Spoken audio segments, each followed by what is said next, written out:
El mar y la playa son elementos que normalmente inducen tranquilidad, a no ser que seas el protagonista de Chrono Cross o que vivas en un pueblo de playa y se llene de veraneantes. Sí, Sevilla, que ya nos conocemos. Hola, soy Fígaro y este es mi primer vídeo en YouTube.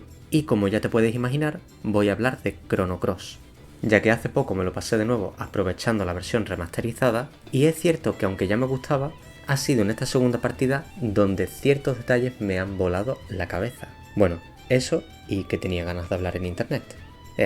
Ya queda dicho. Eso sí, esto no es un análisis, voy a hablar de curiosidades del juego y detalles que me han llamado la atención. Y antes de continuar, me gustaría avisar que en este vídeo hay tanto spoilers como furros. Por ese motivo, si no has jugado a Chrono Cross ni a Chrono Trigger, te recomiendo que no veas este vídeo porque habrá spoilers de ambos. Y ahora sí que sí, vamos con ese furro.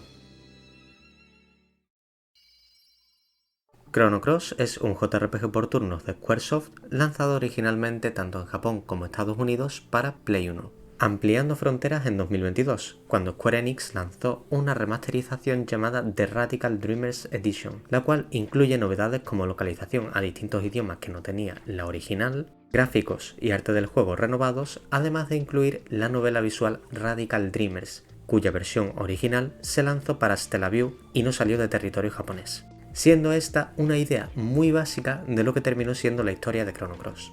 En el juego puedes vivir las aventuras de Serge, un protagonista silencioso que vive en la aldea de Arnia, que se encuentra en el archipiélago de El Nido, y a priori tiene una vida normal, hasta que un día le traga un tsunami onírico y Serge se despierta y todo parece normal, salvo porque en su aldea natal, donde siempre ha vivido, nadie es capaz de reconocerle y además descubre que él no existe porque murió en un accidente hace años. Vamos, que parece que la cosa se complica un poco. En ese punto se une a una ladrona llamada Kid con el objetivo de descubrir qué está pasando y por qué hay dos dimensiones paralelas en conflicto, además de un furro chungo que está vigilando por ahí.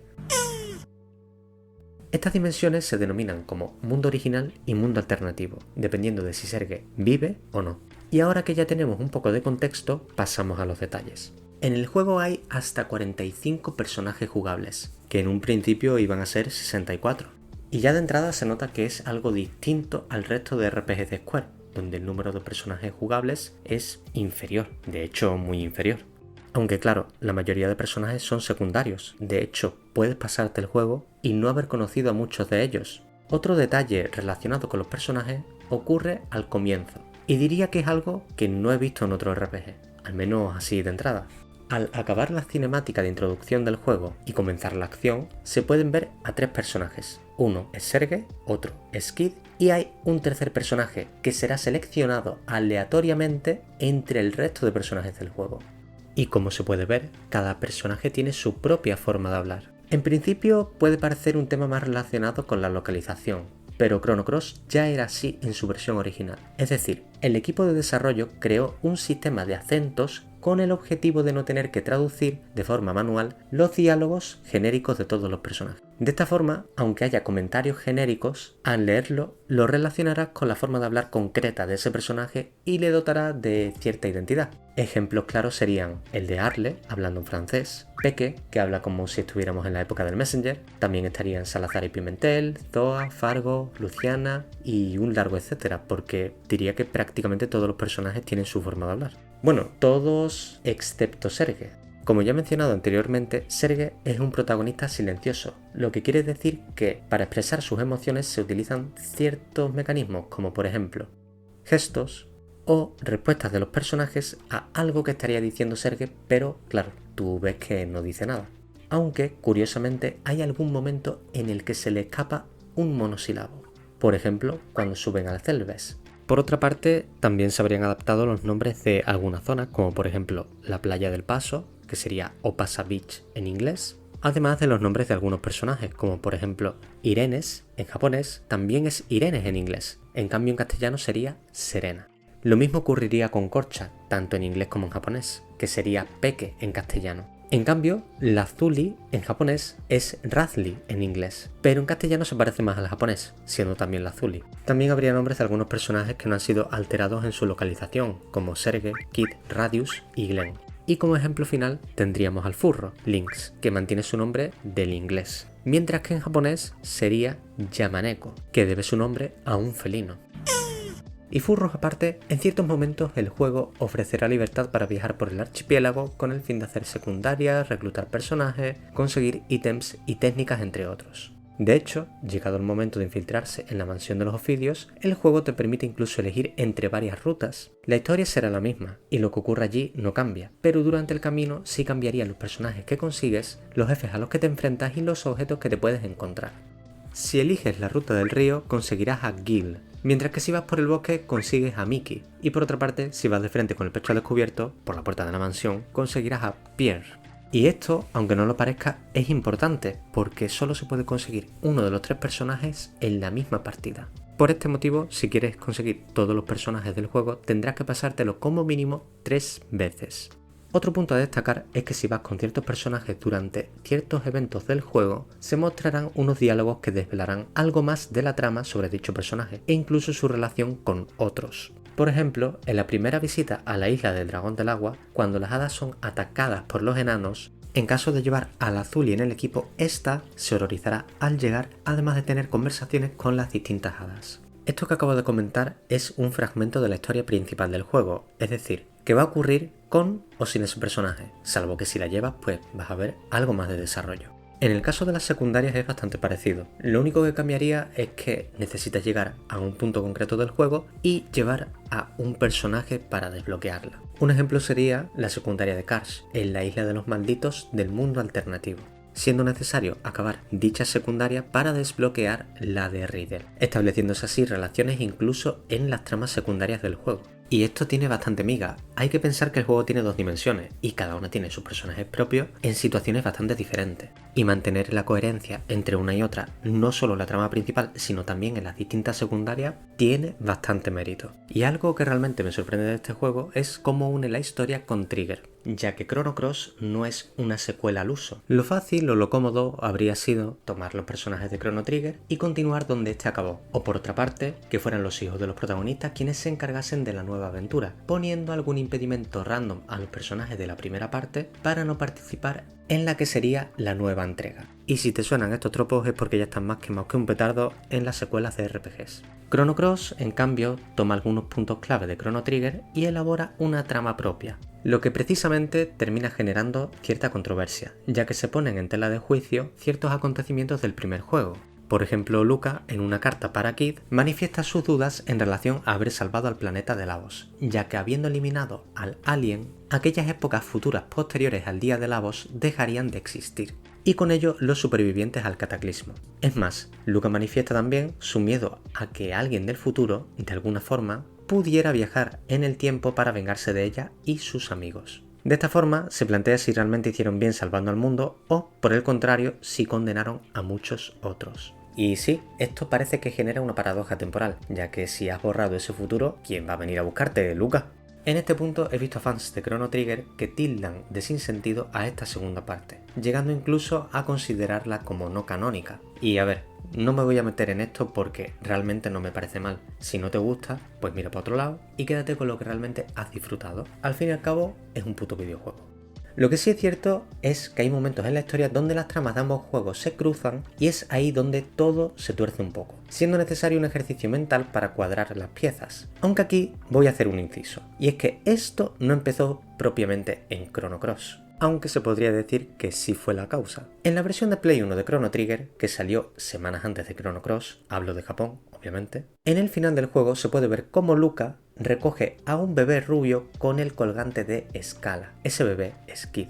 Obviamente querían relacionar ambos juegos con este guiño. Retomando la historia, ese bebé lo enviaría a Scala como su hija clonada desde la oscuridad al final del tiempo, una dimensión donde quedó encerrada con Lavos, tras ser ambos absorbidos por el portal que desencadenó la caída del reino de Sil en la Edad Antigua. Allí, Lavos comenzó a hacerse con el poder mágico de Scala, creándose así el Cronófago, el ser más poderoso de toda la existencia y capaz de devorarla por completo. En versiones posteriores de Chrono Trigger al lanzamiento de Chrono Cross, incluirían como jefe secreto a un enemigo que sería un ser intermedio entre Lavos y el Cronófago, donde se puede ver que la voluntad de Scala ha sido prácticamente anulada frente al poder de este ser, denominado entonces como Devorador de Sueños. En ese mismo momento, un Serge de 3 años está muriendo por la mordedura de un demonio pantera, mientras su padre, Wazuki, junto a su amigo Miguel, surcarían los mares en busca de un remedio.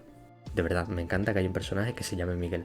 Scala oiría el llanto de Serge a través del espacio y del tiempo y enviaría a Kid, además de crear una tormenta que paralizaría los sistemas de seguridad de Chronopolis, ciudad del futuro en la que se guarda la llama gélida, un fragmento de Lavos que ofrece aptitudes especiales, entre ellas curativas. Con los sistemas de Chronopolis desactivados, Wazuki lleva a Serge ante la llama, y al entrar en contacto con ella, se cura. Pero en ese momento, Serge se volvería el nuevo juez, o Chrono Trigger.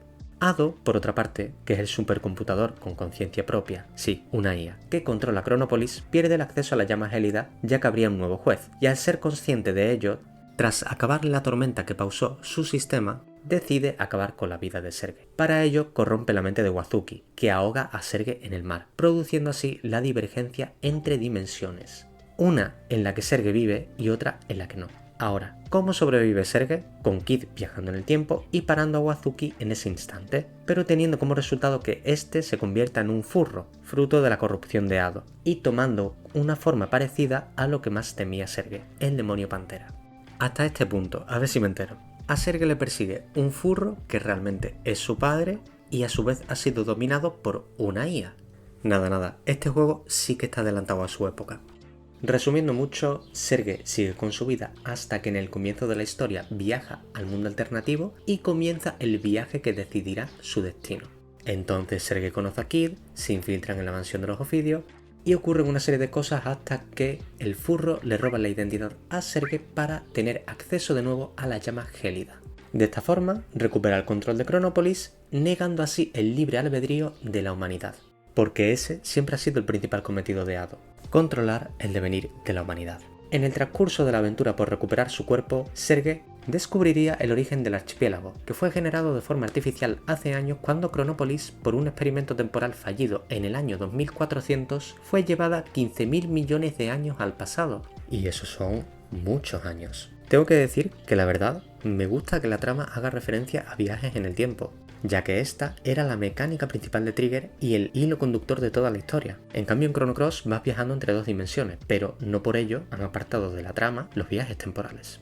Y volviendo a la historia de Chrono Cross, el planeta, en ese momento, al ver un elemento extraño de una época que no le pertenece, conduciría Dinópolis a ese momento, que sería una ciudad procedente de una dimensión donde los reptiles son la raza dominante, en lugar de la humana. Otro tema que de nuevo ya se introdujo un poco en Chrono Trigger. De hecho, entrando Dinópolis en juego, queda claro que hay más dimensiones aparte de estas dos en conflicto. Total, que podría ser esto el cronoverso de la locura. Los reptiles, al considerarse la raza original del planeta, ya que los seres humanos evolucionaron por la influencia de Lavos, entran en conflicto con la gente de Chronopolis.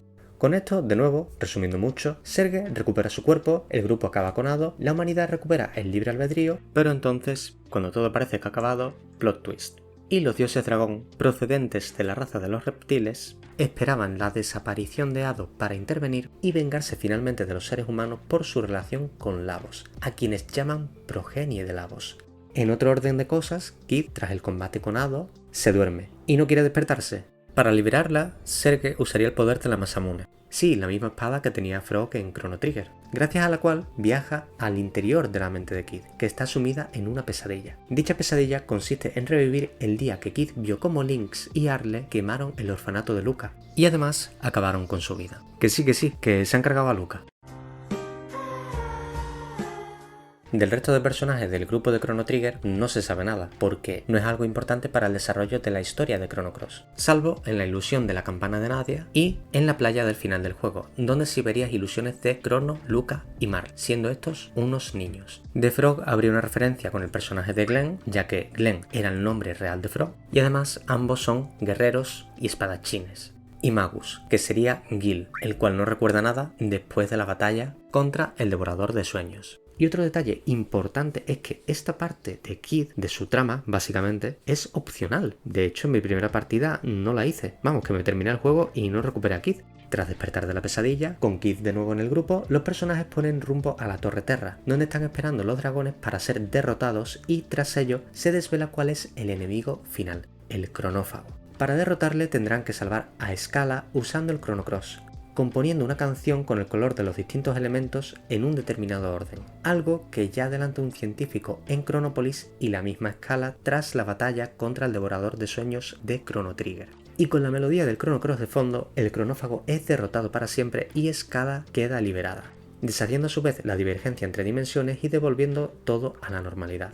De esta forma, Kid vuelve también a su ser original y Serge vuelve a la playa de paso, en el mismo punto que se encontraba antes de viajar al mundo alternativo, donde además los recuerdos de sus aventuras van desapareciendo poco a poco. Y por si este final se te queda corto, el juego tiene hasta 12 finales, los cuales se pueden sacar venciendo al Cronófago en distintos puntos del juego, tras finalizar la primera partida, habiendo bastantes finales con alternativas a lo que ocurre en el curso normal del juego y un final en el que se podría hablar con los mismísimos desarrolladores. De nuevo, todo esto muy en la línea con Chrono Trigger. Además, si completas Chrono Cross y Radical Dreamers y vuelves a ver los créditos dejándolos hasta el final, se podrá ver un texto en el que se puede comprobar que finalmente Gil o Magil en Radical Dreamers es Magus, y qué es lo que ocurre con él después de la batalla contra el Devorador de Sueños.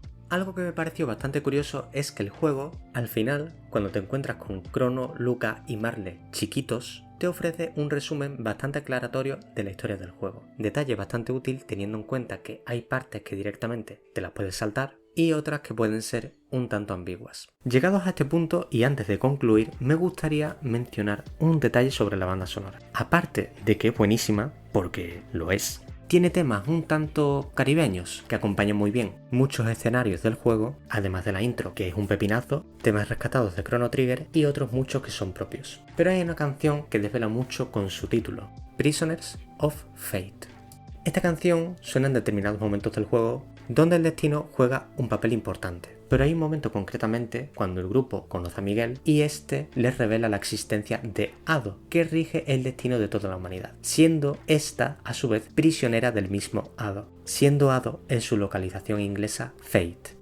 Y bueno gente, hasta aquí el vídeo de Chrono Cross. No voy a extenderme más porque no quiero alargar más el vídeo, aunque hay más curiosidades que se han quedado en el tintero. Por ejemplo, no he hablado nada del sistema de combate, ni tampoco de los elementos, o que los enemigos, cuando les queda poca vida en el combate, se muestran cansados. Ahora sí, de verdad, muchas gracias por ver el vídeo. Si te ha gustado, te pediría que te suscribieras y le dieras a la campana para no perderte otros vídeos en el futuro. Y recuerda, si te encuentras con un furro chungo, huye, corre, pero no hacia él.